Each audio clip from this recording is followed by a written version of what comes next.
Let me ask the people that are on, do you feel that this time of day is good? Yes. Yes. Yes. Yes, Okay. good for me. Yeah. Okay, good. So we're gonna leave it by popular demand, our Friday night live. We'll leave it at 5:30 on every other Friday. And the other thing I would like people to do is to give us ideas of topics you would like to learn about, talk about, know, etc. So I kind of want to get people's feedback. Sometimes we collectively sit here and try to figure out, and I think that hopefully we're doing a decent job in getting the right topics and covering them, but you might have some ideas. I know food is always a popular thing. You know, Patty's well versed in food. I love food. I didn't quite mean it that way, but you know, I'm just saying. So we could have some topics on food, different things like that. So tonight I'm going to open it up for questions. I want people to ask questions. You can message them if you don't want to ask questions. Those of you have my cell number, you can text me.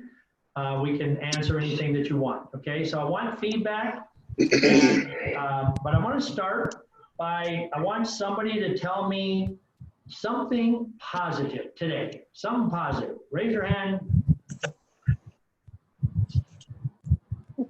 I hope there's something positive. Ken, go ahead.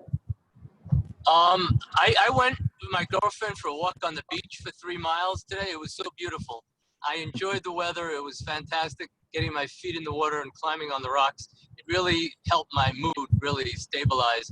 A stressful week, but it was so wonderful on the beach today. I really enjoy living close to the beach, so I hope other people can do it. And I social distance, so there weren't many people out there, but it was so nice. And down over in parking this pavilion in Waterford, where it's never closed because of the park. You know, they don't have people on the weekdays that monitor it, so it's always open. You don't have to worry about the beach being closed. Okay, beautiful. Nice. Getting out as much as you can, protecting yourself, staying safe. But we got to get out. We've got to get away from some of the things that are holding us back, and the fear. The fear is just tremendous for a lot of people. So hopefully we can conquer that. Okay, and it's manifesting as fear and grief. Because our lives have changed. And a lot of times we're not feeling like it's ever going to come back to what we call normal. And I'm not sure everything is ever going to be normal, what we call normal, or no new is normal. But we have to start doing some things that make us feel good, okay? Look for the positive rather than negative. Who else has something positive? Okay, Heather. Well, even though we need the rain desperately because our lawns are all burnt to a crisp, I do appreciate the sun very much and being in my pool with my kids. And I appreciate that school is over and that I'm with my kids and I don't have to really go to work much and wear a mask all day long like a lot of people have to. Okay. Grateful for the little things. Yes. Good. Yeah. And again, we have to look for the little things because that's sometimes all we have. Is the little things. And then the little things will grow and sprout and we'll find some other things, okay? Anybody else? What do you have? What's positive? Yeah. Let's see. I got up this morning, saw lots of clients today in the West Hartford office. Saw Maggie and Julio who are on the call tonight. Saw Ken.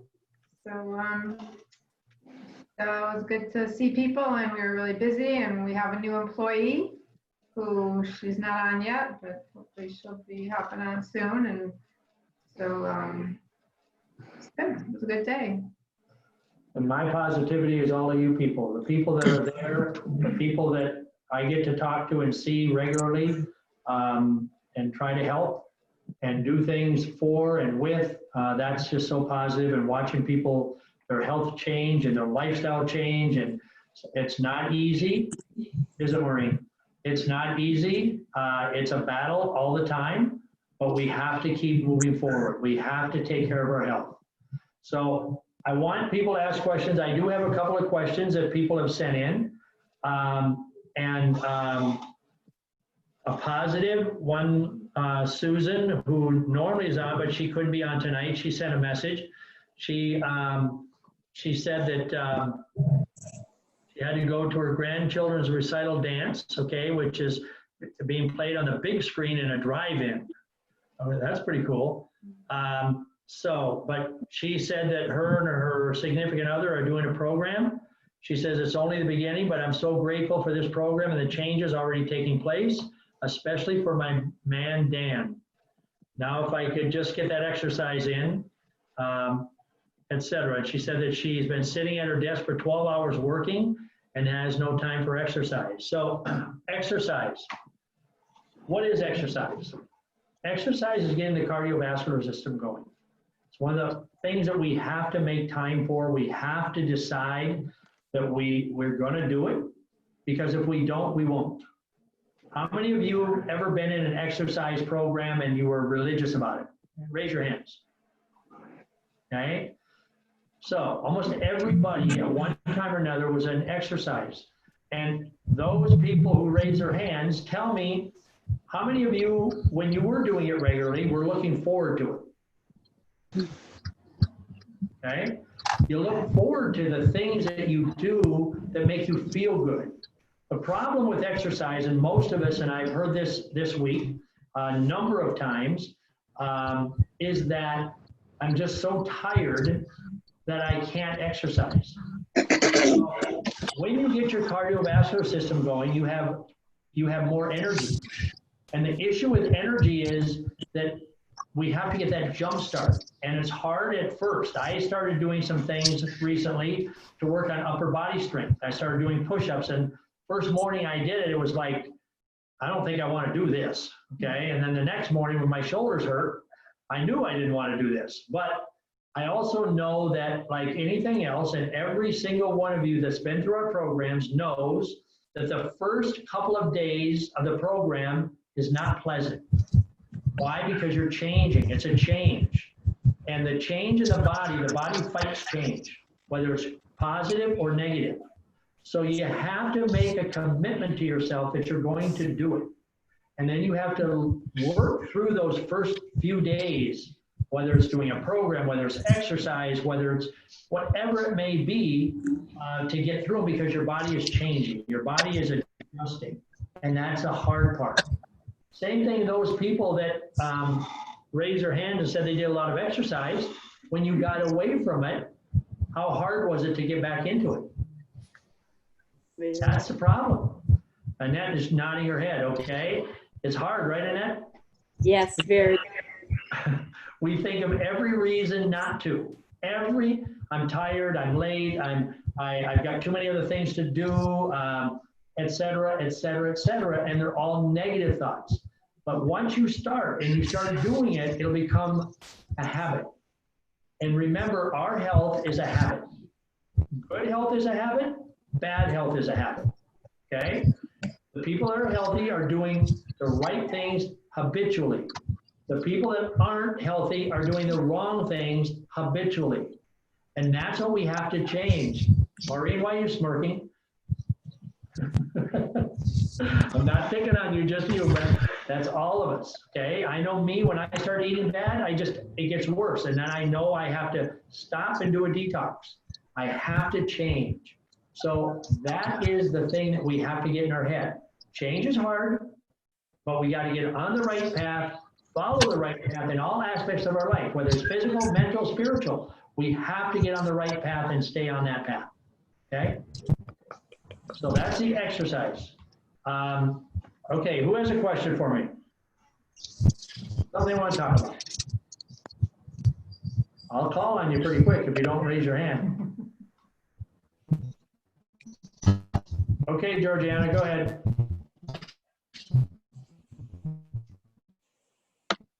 I guess I had questions about some of the Zyto medications that aren't ordinary with alternative health. Are they associated with alternative health? The products that we give you from the Zyto test? Yeah. Yes. Those are all products that I have researched and kind of implemented with the Melise product, because Melise, certain things Melise might not have that actually fare better for a person, an individual person that doesn't need a full-blown program. So we try to tailor one particular product to that person for that particular instance or situation. But you'll notice that some of them are what is called systemic. Some of them are energy. We have some from Nature Sunshine, but only a very few, because all those companies, they have a lot of products that aren't quality products. So I've picked and chosen the ones that are pure and that will actually help people. I don't use a lot of them, but what happens is when we take, and I'll kind of go back before Zyto.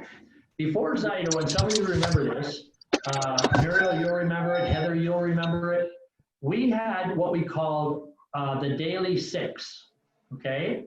And the Daily 6 was, and I'll try to remember them off the top of my head, calcium daily, vital, vitamin D, salmon and evening, or flaxseed or salmon evening primrose oil, okay? So we said to everybody, we know that these things are healthy. These things are good for you, and everybody should be on them. Well, the whole situation is you can be on those Daily 6, but if you have other issues that are cropping up, there are other things that you might need. So what we've done is with the Zyto scan, we said, okay, you know what? Let's tailor it to the Georgianas and the Heathers and the Kims and Maureen's. Let's tailor it to their body rather than say, all of you take the same thing all the time. Because if you need something for your digestive system, but the need at that time for, say, calcium is low, why should you spend money on something that is not as important to you as something else for your overall health? Now, those Daily 6, we're not saying aren't good for you. I'm saying that you can overdo anything, okay? So can you eat too many carrots? That'd be a nod or a shake of head. Yes. Absolutely, absolutely. Can you eat too much fruit? Absolutely. Too much chicken, too much turkey. So it goes, can you do too much exercise?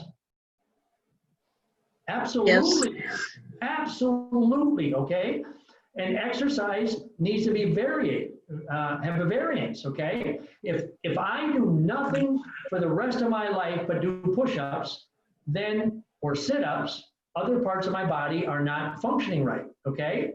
So I don't know if you know this, for every 10 sit-ups you do, you should do a reverse sit-up, okay? Because if you constantly work on your abdomen, you will actually end up hurting your back if you don't actually take care of the back. So that's why a lot of times people say, I've been exercising and now I'm in pain, because they're not doing the whole body. So what we try to do with the Zyto is we try to do the whole body rather than and target what you need at that time rather than have you spend money. Now, to kind of go into Georgiana's and maybe make this a little longer than what she expected, I'm not saying those 6 aren't good for you. You can take virtually everything on the shelf, but let's think about affordability. How much time you're gonna forever going to take taking supplements. There's a whole variety of things that we have to take into consideration for your benefit, right? And not just say, I just want to sell you 14 different things every single month, okay? Does that answer your question? Yes. Okay. Did you say portability or affordability? Affordability. Oh, Okay. they're hard portable too. Yeah. Bring all those pills. Well, portability, yeah. I mean, when people are on a program, like Michael's on a program, Muriel's going to start a program, Julio and Maggie are on programs. So, if you're moving around and traveling, there's a lot of stuff to carry. I've done it. I know. So yeah, for that as well. Okay. So, I mean, if you want to buy 14 different things every month, that's okay, but no, you don't need to. Okay. All right. Okay. Questions? Okay.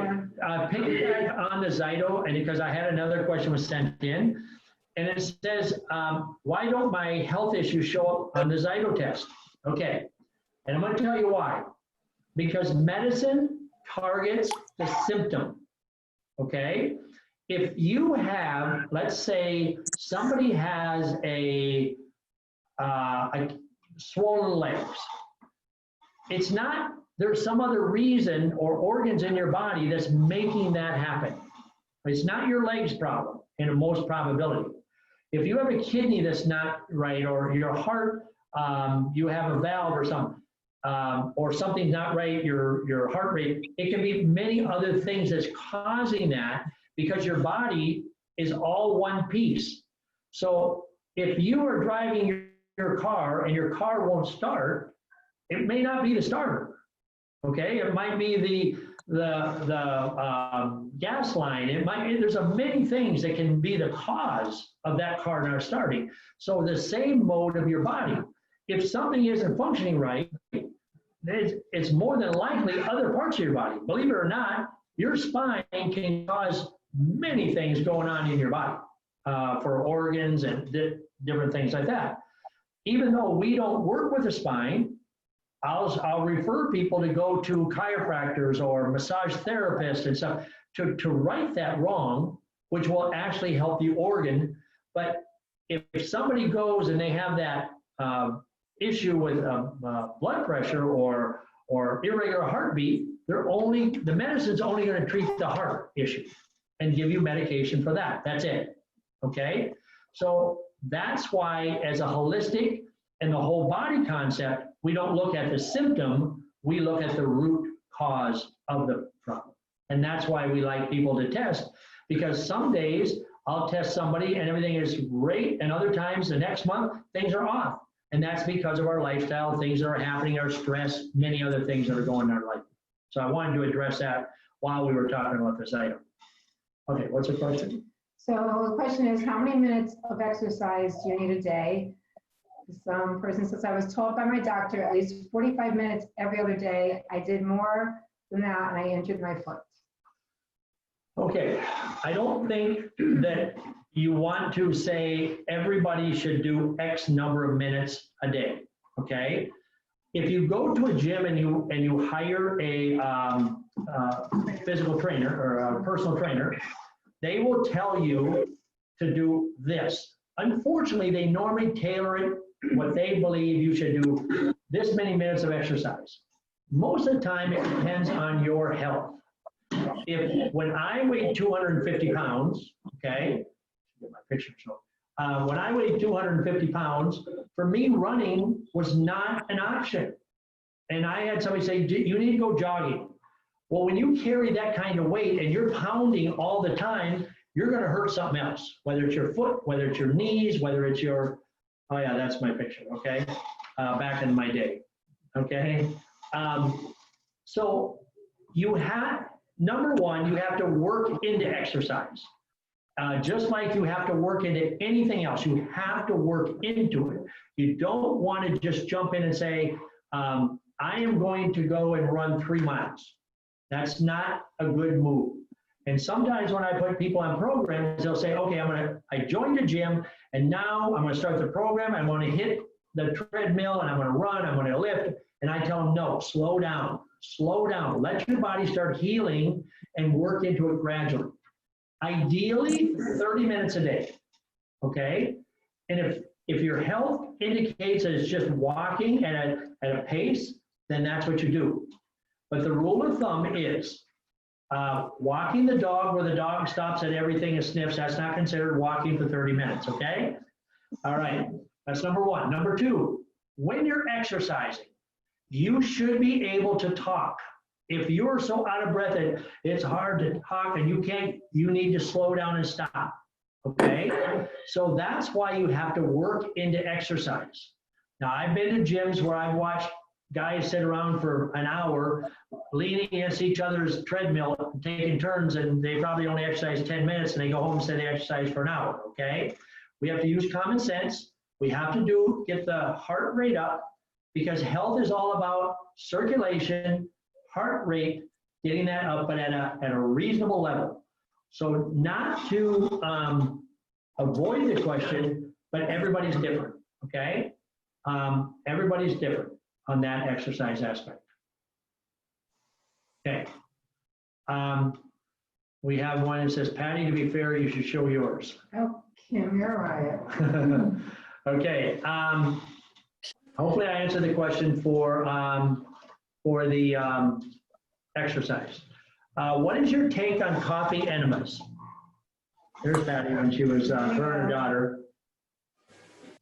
And then show the after, especially your daughter. Yeah, because I don't look so. Oh, please. I'm a lot older now than when this picture was That taken. was 5 months later. She was a client. Thank you, Kim. Okay.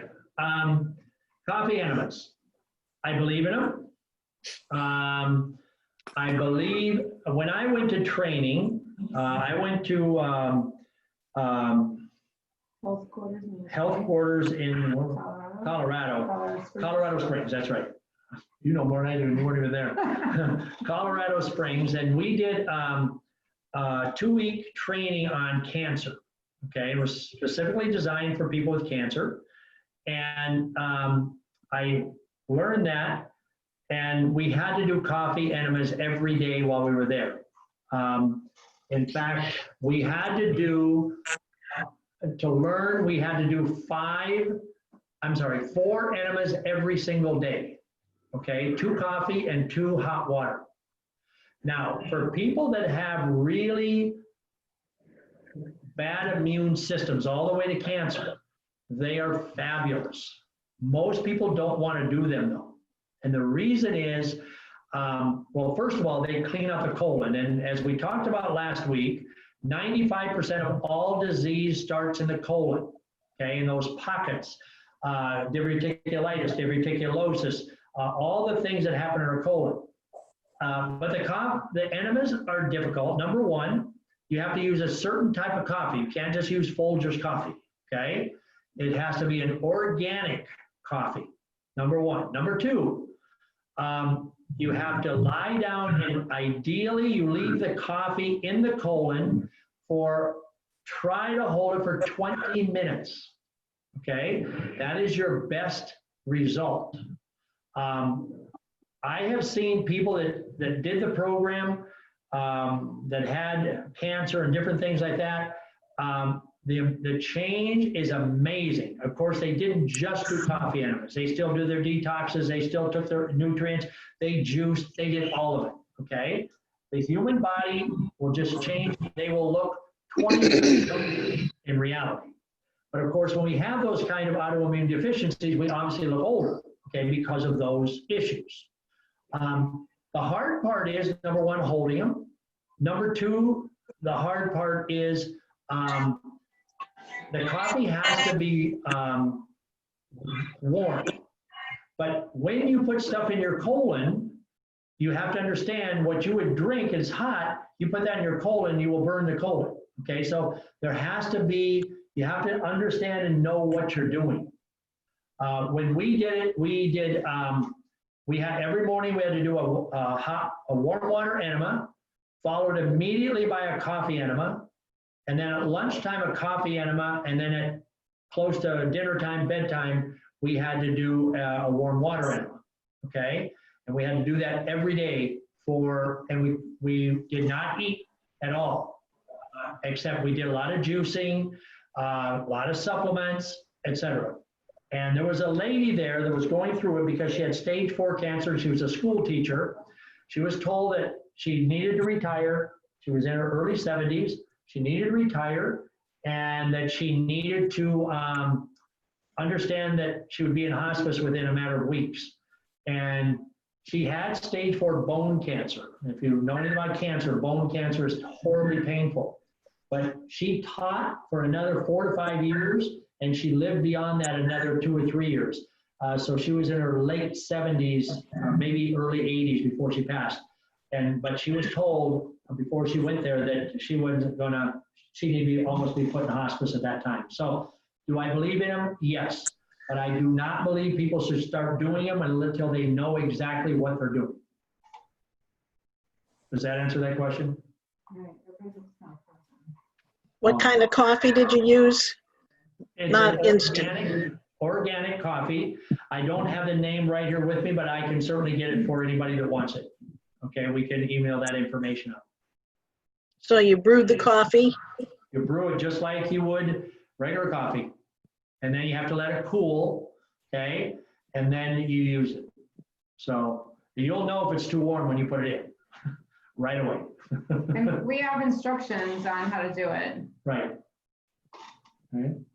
And so somebody might ask, is it bad for anybody? No, it isn't unless you don't know what you're doing. So anybody who ever wants to know more about it, I'll be more than happy to explain it to them. Okay. Michael, do you have a question? Go ahead. Unmute. Wait. Was it me you said? I couldn't hear. No, Michael, Oh, Yeah. okay. do you have a question? No, I said, what happened to John's head? I said, our picture was right over your head. Oh, okay. So what question do you have? You might as well ask while we have you on. You know what? I don't really have too many questions. I'm doing pretty good with the program and stuff. Okay. Other than we can only have potatoes like a couple times a week though, right? Recommended, yes. Okay. Potatoes are a carb. And Right. for anybody trying to lose weight, you want to get away from the carbs, okay? But Yep. if you've noticed on our list, for those of you who've got a new list, potatoes are off the list. And the reason I do that is because if people aren't careful, they'll start eating too much potatoes and not other things that are good for them. It's just like people that start eating bread. Once you start eating bread, you want to eat more bread. Okay? Yeah. So That's the it's very addictive. So we try to steer people away, especially in the beginning, until their body adjusts. Right. When I did a program, I ate Triscuits, I ate lots of chicken and potatoes, okay? And that Yeah. slows down the weight loss process that I really wanted. Well, I'm kind of like at 230 pounds now. I lost 58 pounds. I really don't want to lose any more weight. Okay, that's a great segue. Please, how tall are you? 6'1". Okay, 6'1", 258 is too heavy. I'm sorry, I'm gonna tell anybody that. I'm 6 foot, I weigh 200, okay? And No, I'm 230 now. I'm 230 now. Okay, that's still too high. I'm 200, I'm not underweight, okay? So you have to understand, we have to quit looking at weight. Weight doesn't kill you. What kills you? Fat. Body fat. Fat, Right. fat, okay? That's But I what look kills us. skinny. You're not skinny, okay? You are not skinny. Here's the thing, we live in an obese society. So when people lose weight, everybody says you're too thin, okay? So I use the analogy that Michael, if you grew a beard and a mustache and you had that for years and you shaved it off one day, everybody look at you and go, what happened to you? Yeah. That's the way they're used to seeing you. That's Right. what their vision is of you, okay? We Yeah. have to get away from that idea that I'm too thin or whatever. If you were too thin, I would be the first one to tell you you're too thin, okay? I would be the My first family's one. telling me that. Because All they're my used to family seeing, say, Dad, you're so skinny. I said, Well, yeah. but they're used to seeing you with a fuller face and maybe a more of a belly. That's what they're used to. What Yeah. you need to say, but you know what? I'm more healthy because it's all about health. It's not about anything else but health.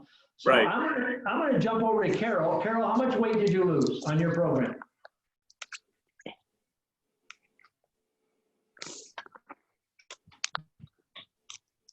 Sounds like she's eating. She muted herself. Okay, can you unmute Oh, right yourself? here, she was having trouble with her audio last week, so 35 35 pounds. Oh, okay, so now she said she lost 35 pounds. She's having trouble with the audio, so 35 pounds. How many people told you you were too thin? Anybody? So, okay, Carol, I think you're unmuted. I think you can talk. Oh, maybe not. No, we can't hear you. Okay. All right. You can message if you want. Okay. Okay. So I guarantee you, people have said you're too thin. Okay. We get this vision in our head that says, you know, this is a way I need to be what people think I should be. And that's what we have to get away from. Lorna up there, when she was a client, I don't know, 10 years ago, probably 9 years ago, one lady saw her, didn't even recognize her, but recognized her voice, okay? And the lady ended up coming here doing a program because she had changed so much, all right? You can't get into the weight. So every time I see you, Michael, you say, I don't want to lose any more weight, I'm gonna tell you, be quiet. Yeah. Okay, All right. okay, yes. So is the ideal body weight that comes on the Tania, Anita? is that just a guideline? Yes, yes. I wish that was not there. What you want to look at is your fat percentage. As a male, men should have a fat percentage in the low 20s, high teens. That's ideal. Women are going to carry more fat. They have to, okay? The reason is the breasts are fat and the hips, and in order to have babies and stuff, they have to carry more body fat. So an ideal body fat for most women, your everyday women, is going to be somewhere, ideally would be in the 24 to 26 range. So my last reading was 10 pounds under my ideal weight and about 6 percentage points below that rate you just said for body fat. Okay, and so you're one person, I would tell you, you need to increase your calorie intake. Okay, when you get too low, yeah, when you get, so those of you who want to eat more, just lose a whole bunch of weight and you get to eat more. Okay, so the thing is that we have to adjust the body depending on where you're at, Exercise helps. Oh, absolutely. What you eat.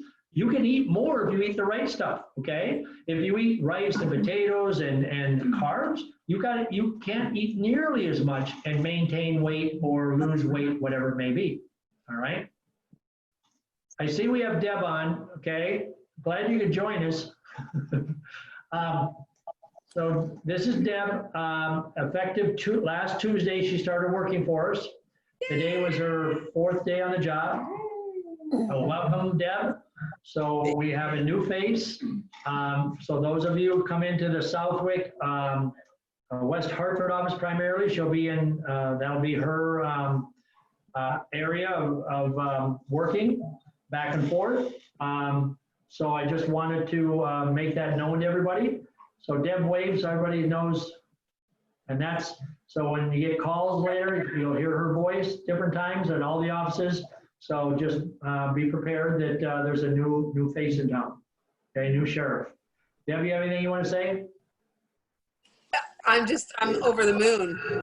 I can't think of a better way to transition away in this new world from working for the airline and no longer commuting from Suffield, Connecticut to Los Angeles, because I don't want to do that anymore. This world's changed too much. I can't think of a better way to adjust and modify and roll with the punches. I'm so excited. Thank you. Welcome, welcome aboard. Okay, another question. No one told Carol she was too thin. They all said you look great. They also said just yesterday, you're melting away. Okay, good. But now my question to Carol is, how much better do you feel now than you did when I met you in November? I'm sure she'll write an answer, so we'll move on as she's writing. Okay, how do you avoid the flab when you lose 20 to 30 pounds? What kind of exercises help? Do types of food help, such as collagen? Okay. I'll kind of address this in how do you avoid flab when you lose 20, 30 pounds? Okay. Exercise obviously is huge. But what I'm going to tell you is this, two things that you have to understand. Depending on how heavy you were, okay? How heavy you were depends on how much flab there is. Because if you were carrying a real lot of body fat and that stretches the skin, we lose the elasticity, so you're going to have more flab. If you're older when you lose it, you're going to be much harder to get rid of, okay? So you have to take that into consideration. Flab is not going to make you, per se, unhealthy. What makes you unhealthy? Body fat. So if you can get rid of the body fat, okay, even though you have flab, please, if there's anybody thinking, and I've heard this, when I lost fat, I was skin hung too much, and I didn't like that, so I'm better off heavy. No, you're not. You're not, okay? You know, if you're carrying the flab on the back of your arms, there's exercises that you can do to work the arms. But if you were quite heavy and you're older, you're not going to get rid of all of it, okay? And sometimes people that are quite vain, they will go have surgeries and have it cut off. I'm sorry, but to go through surgery and have somebody cut your body up, I'm just not a fan of it, because it's very traumatic to the body. It's very invasive. They have to put you on drugs and chemicals, and I just don't. I say adjust the clothing you wear, do it that way, because when you get healthy, you're beautiful. And I don't care what the skin is or does, okay? That's what you want to be, is healthy and not worry about the vanity of it, all right? Maybe you can address it more as a female, I don't know. No, I mean, I got some sagging, you know, don't want to show everybody, bat wings. You know, when you're losing, exercise is so important, because exercise will strengthen the muscles and not make you bulky, but help to fill in the gap where the fat was, so you won't have so much of the loose skin. And like you said, as you get older and start working on it, that's harder.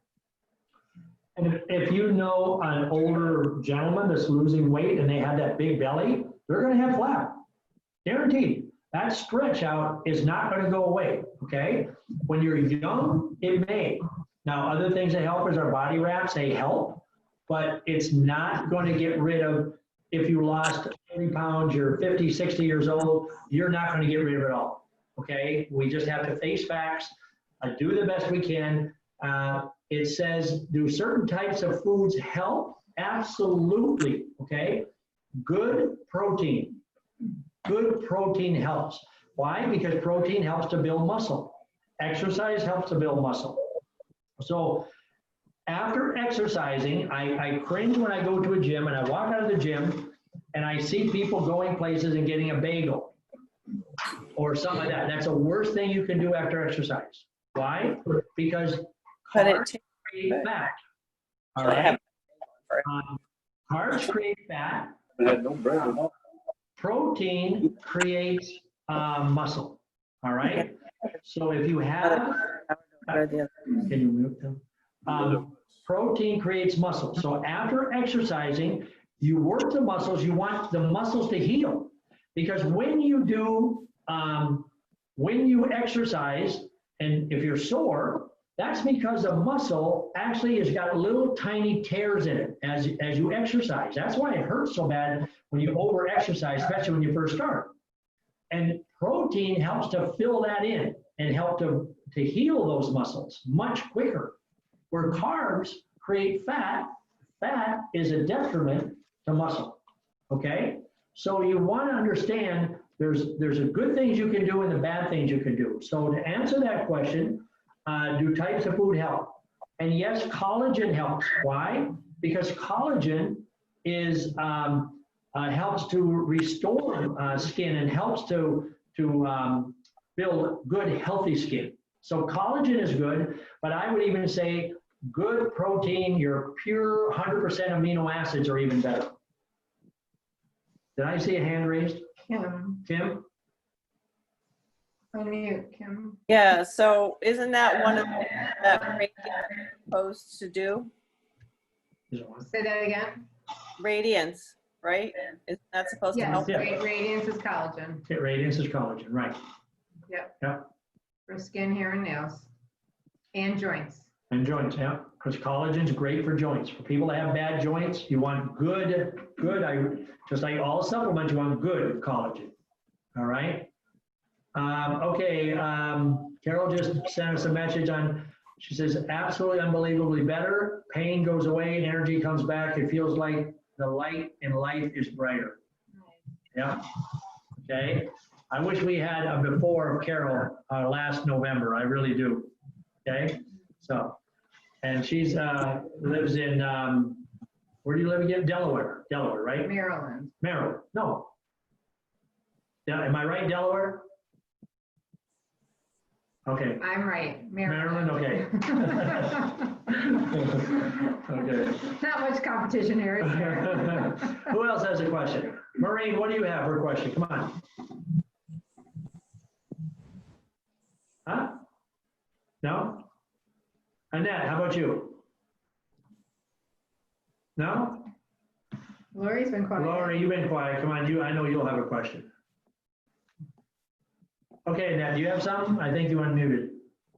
Yeah, because I'm newer, I don't understand a lot of what you're talking about, diet program and the different, I don't know, supplements or whatever it is.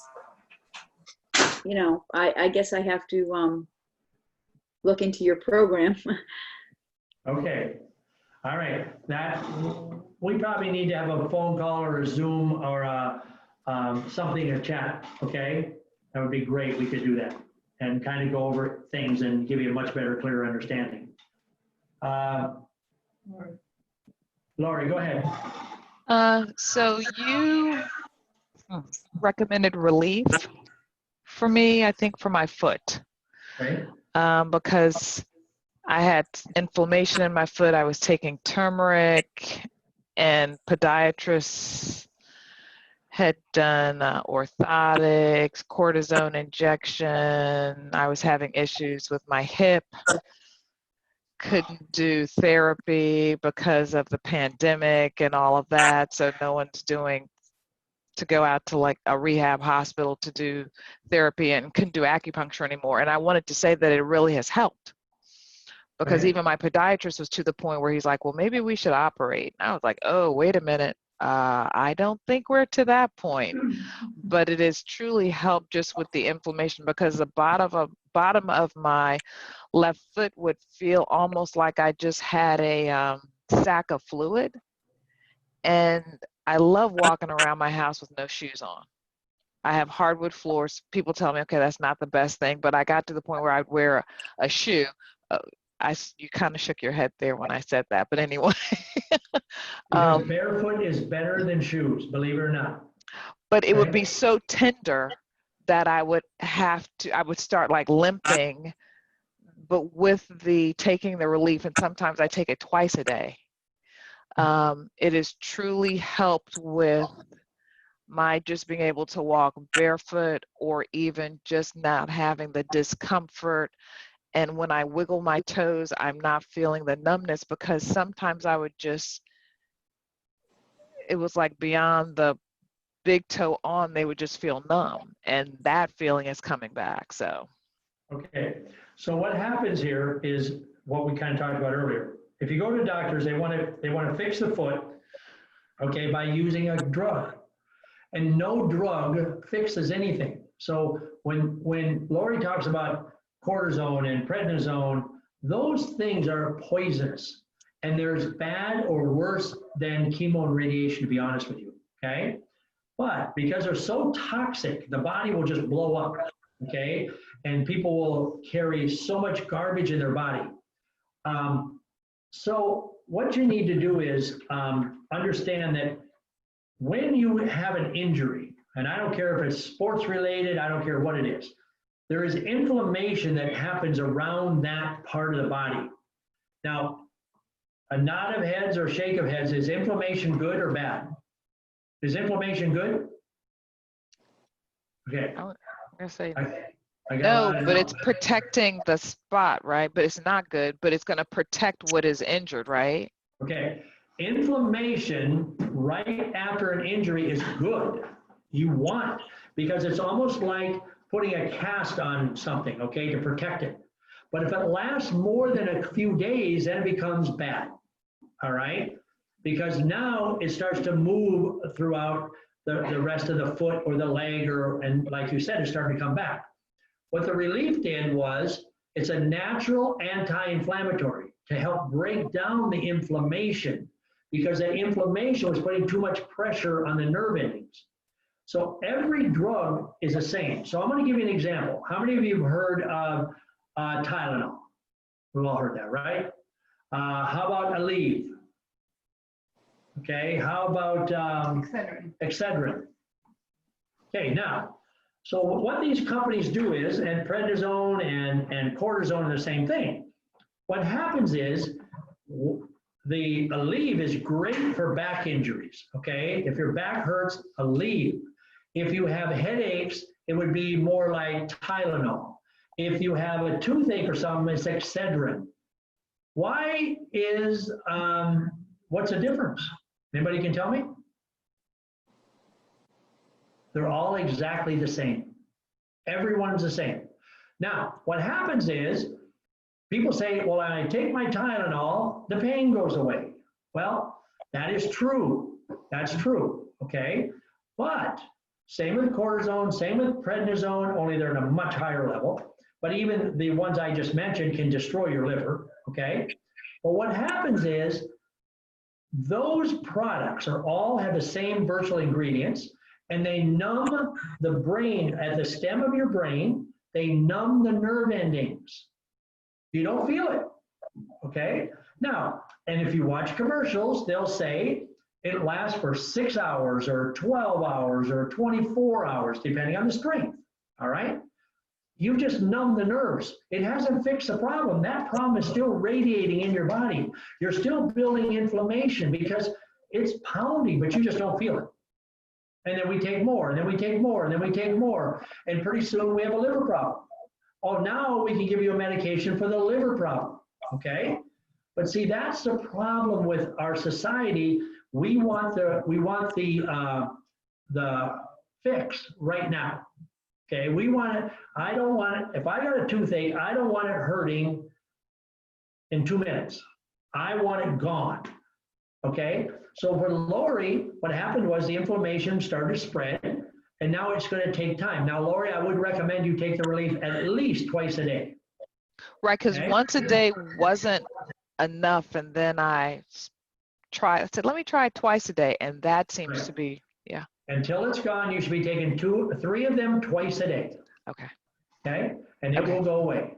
All right. But naturally, so the problem is fixed, not the symptom. Okay. Thank you. Yes. You know, okay. What's So Carol was asking about a smoothie. That she okay, did. after exercise, have a smoothie with spinach, yogurt, coconut water, and frozen fruit with unsweetened cocoa, dark chocolate powder. Is that okay? Yeah, I mean, I wouldn't do the dark chocolate powder all the time. But just be careful with that, but the rest of it's fabulous. Okay, good. As a rule, how much fruit a day should we be eating and what type of fruit is best? And that would be lower in sugar. Okay, fruit. Some of you heard this before, but we have a food pyramid. We've seen the food pyramid, right? Okay, that our FDA did.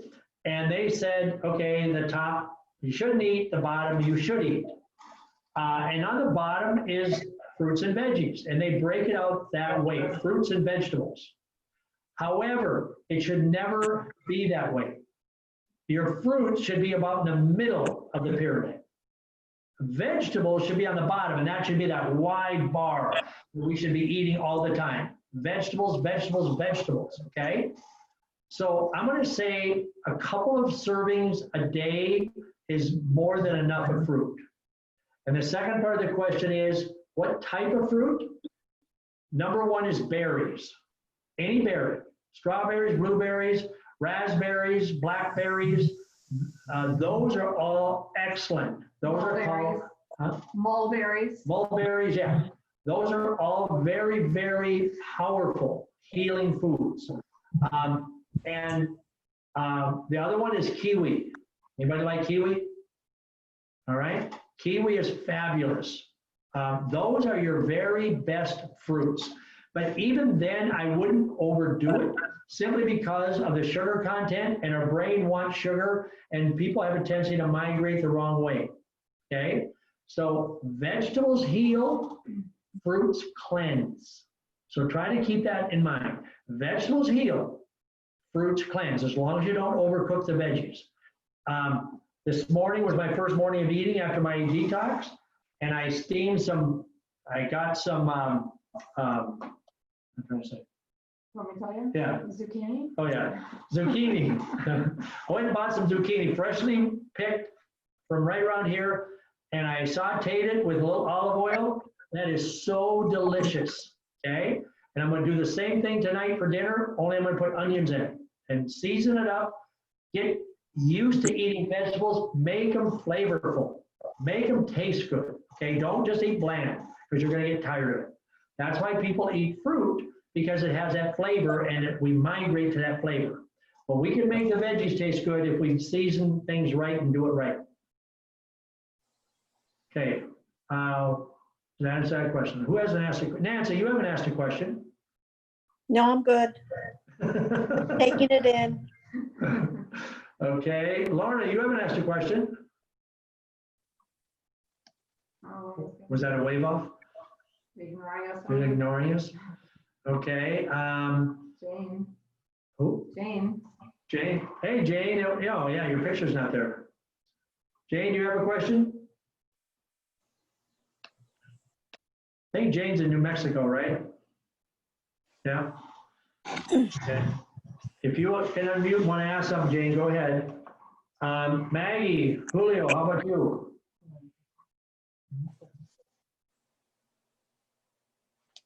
No? Okay. You want to do that? Oh, that's good. Answer. All right, we go. All right, so there's another question that someone emailed.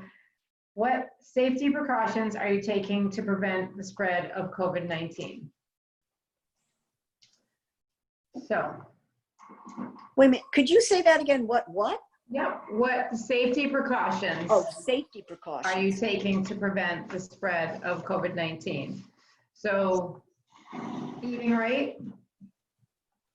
That means vegetables, like John just said, a lot of vegetables. Staying away from breads and pastas and carbs. Drinking water, half your weight in ounces of water every day. Nutrients. So whether it's from vegetables and supplements, our daily multivitamin, our vital supplement, the detox herb that purifies your blood. Okay, those are the things to do.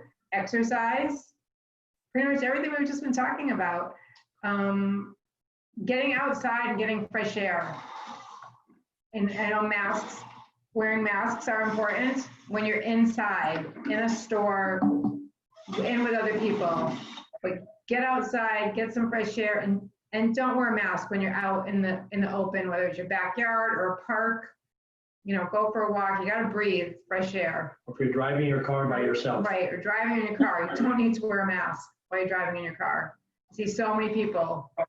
And if the question is about in-house, okay, I'll address that for those that come into our offices. Okay, what do? Things are wiped down. We move the foot baths apart so that if two people are doing foot baths, we'll put them in different rooms. We clean everything after every day. Things are wiped down, cleaned up. The beds are constantly being remade. Laundry is done, doesn't sit around. The bathrooms are wiped down. Everything that we possibly can do. But I'm going to tell you, as Patty mentioned, the key to preventing COVID is to be healthy. The key. I know 2 people that got COVID, both of them, 2 women, they're sisters that live together. They both had it. One is 73, one is, I believe, 72. And they had it. The younger sister worked at some type of a nursing home, I believe, and picked it up there.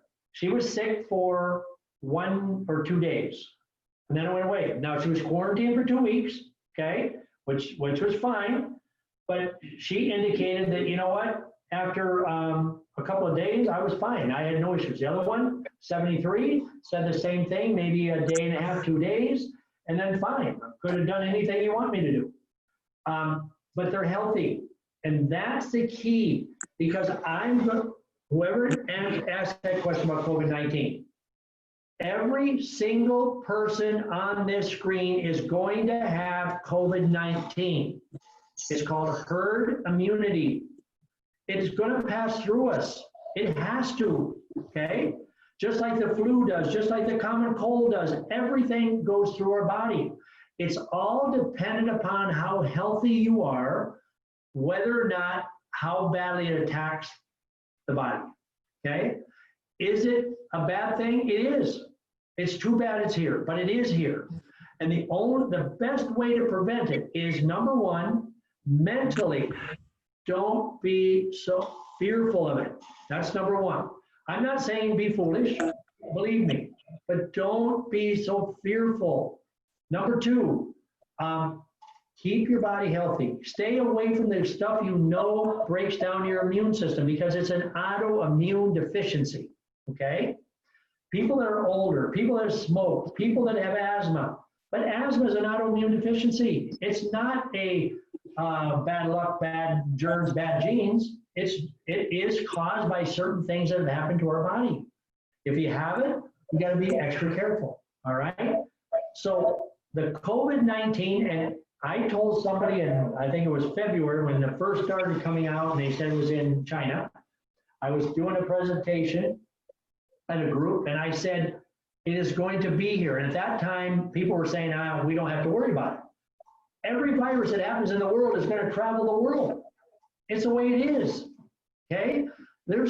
Viruses don't say we're going to stay in the Dominican Republic and we're going to vacation here, okay? It's not the way it works. And then with people moving and traveling, anything that comes along, it is going to come to our neighborhood. We just have to keep ourselves as healthy as we humanly can and do the right things to protect ourselves.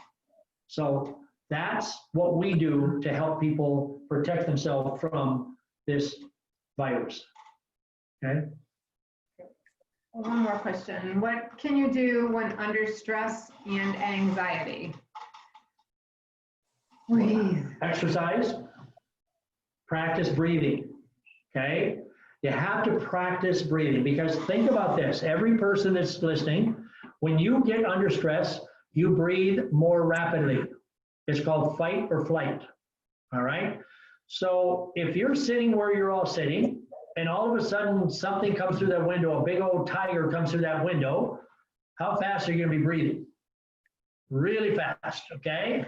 And your body is gonna develop adrenaline like crazy, and you are going to either say, I'm gonna fight the lion, or I'm gonna run from the lion, okay? But either one you need, and you're gonna be breathing hard. Well, when you're under stress and you have anxiety, you start breathing really, really rapidly. Okay? Anybody can tell me how many breaths per minute we should be taking, ideally? Anybody want to take a venture? Annette, I can't read your lips. I'm trying to. About 60? 50? No, that would be almost a breath per second. I'm sorry. I'm thinking a heart rate should be. You'd be, no, ideally about 12. No, I said 16. So when you hear, especially Michael will relate to this, athletes, they're told slow the game down. That means slow down your breathing, okay? Slow everything down. It's all about the breathing. So when we get into a tight situation, we get angry, the best thing to do is practice breathing. So the drill that we use is 4, 7, 8, okay? So if you want to do this with me, you take a breath through the nose, we call it smell the roses, through a count of 4. Ready? Go. 1001, 1002, 1003, 1004. Now hold it for a count of 7. 1002, 1003, 1004, 1005, 1006, 1007. Now let it out through the mouth. We call it blow out the candles. Very slow for a count of 8. 1004, 1005, 1006, 1007, 1008. You should be pushing the air out like your lungs is empty and there's no more, but you keep it moving out. Do that 3 times, okay? Now, if you do that, if you think about that, that was 19 seconds, okay? That would be, if you did it 4 times, that'd be well over a minute. That's 4 breaths. You will find your body calming down, just calming. If you have trouble going to sleep, that's another drill you can do, okay? Is lay there. If you wake up, think about doing that. 4, 7, 8. Do it slowly, and when you release the oxygen, the breath, make sure you force it out, because when you get to number 5, 6, 7, it's like there's nothing left, but you got to keep pushing it out. And I'm going to tell you, you'll fall asleep. Okay? If you're angry at someone or something, you will actually get over it so much quicker. Because when we breathe rapidly, we shut everything down. All right? Because we're going like this. If you're exercising and you get out of breath, take a deep breath and do it. Just do the same. Take a deep breath, hold it, and then let it out real slow, and you will find your energy almost immediately come up. All right? So when I used to do a lot of running, the first quarter mile, half mile, it'd be like, oh man, I don't know if I want to do this. I just take a deep breath, hold it for as long as I could, and then let it out real slow, and all of a sudden I would just have energy. Because when you breathe in, you're making the heart work. When you're holding it and you're releasing it, the heart is resting. So for 15 seconds, you're resting your heart, okay? Actually, for 15 seconds, you're resting the heart, and for 4 seconds, you're working the heart. And that's how you keep your cardiovascular system healthier, by breathing less. Less breathing, but stronger heart. Right? How did I get on that? Oh, under stress. Okay. 8. CJ said 8. Yes. 4, 7, 8. Okay. What else? Michael, you got something? Okay. All right. Anybody else have anything? Was this helpful at all? Okay. All right. Okay. So in 2 weeks, we're going to